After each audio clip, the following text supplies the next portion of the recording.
opportunities, but it's still early days.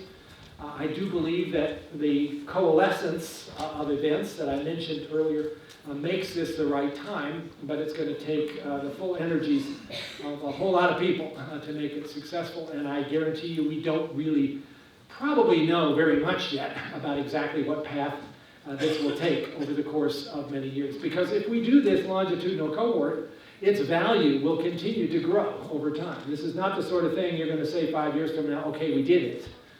The more you have time to observe for medical events, the more power that will go into this, the more technologies you can add to it, the more data you can collect on this million or more cohort, the more you're going to want it to keep going.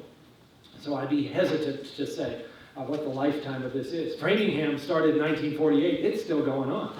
But Framingham is 1/50th the size of what we're talking about here, and has certainly been focused in a narrow way, primarily on cardiovascular disease. This is supposed to be about all diseases, and also about health, not just disease, but how do you keep people well. Let me finish, because this meeting is, I think, so appropriately focused, not just on concepts and academic ideas and visions of the future in a general way, but on patients, with a patient story. It's the same story that I told to the House Appropriators on Tuesday morning, because I wanted them also, as we talked about precision medicine, to envision where this might take us.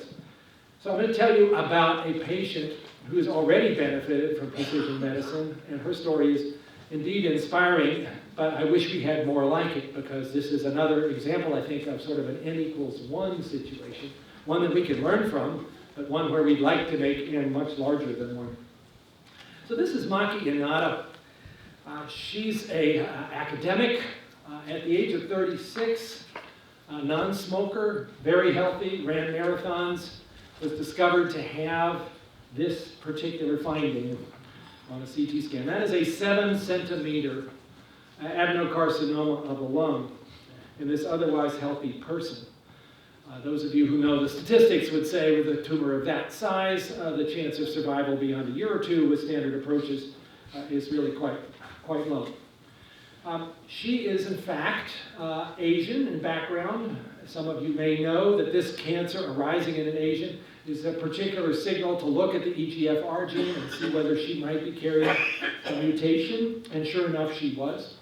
And so she was treated with Tarceva, one of the targeted therapeutics against EGFR kinase mutations.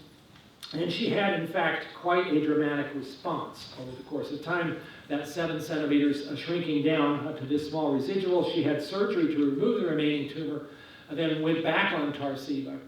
And over the course of several years, happily, showed increasing signs of being cured. She is now 7 years out.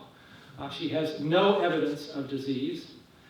Do we now say that that's a success story? I don't know, but she thinks so. She has now completed a triathlon. She has been appointed a professor at Ithaca College, which was her goal on her academic sort.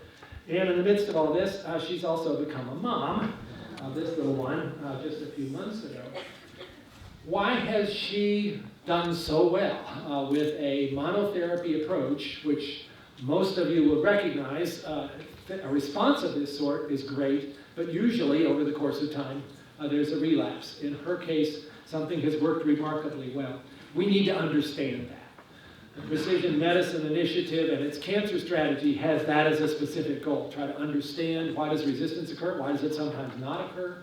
Would she in the future, if we were even smarter, not have had just Tarceva, but some other second therapy as well, and a combination approach that would have had a much higher predictability of this kind of outcome? We need to learn all of that.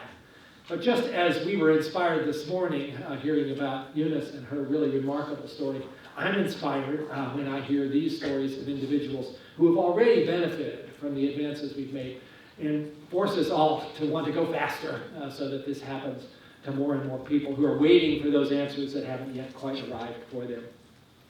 That's the website for the director's blog. That's my Twitter handle. I'm glad to be here with you this morning, and I'm glad to take any questions you might have. Thank you.